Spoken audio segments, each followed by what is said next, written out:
महाराष्ट्र में स्थानीय निकाय चुनाव में ओबीसी रिजर्वेशन को लेकर देश की सर्वोच्च अदालत ने एक बड़ा फैसला सुनाया है। सुप्रीम कोर्ट ने महाराष्ट्र सरकार की ओबीसी को 27% आरक्षण की अधिसूचना को अपने इस फैसले में रद्द कर दिया है। ऐसे में अब महाराष्ट्र में स्थानीय चुनाव में ओबीसी आरक्षण नहीं मिल पाएगा। अपने फैसले में एससी ने कहा कि जरूरी आंकड़े जुटाए बिना ही आरक्षण दिया गया है। ऐसे में अब इन सीटों को भी सामान्य सीट मानते हुए चुनाव करवाए जाएं।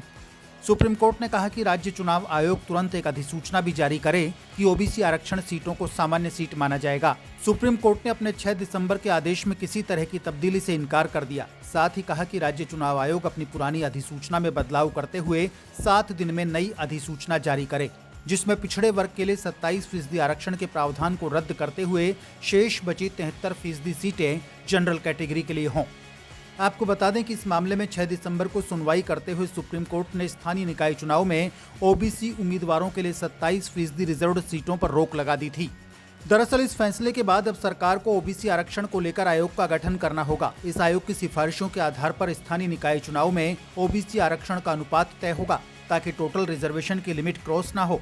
साथ ही ये भी ध्यान रखना होगा कि किसी भी मामले में एससी, एसटी या ओबीसी को दिया जाने वाला रिजर्वेशन कुल सीटों से 50% से ज्यादा नहीं होना चाहिए।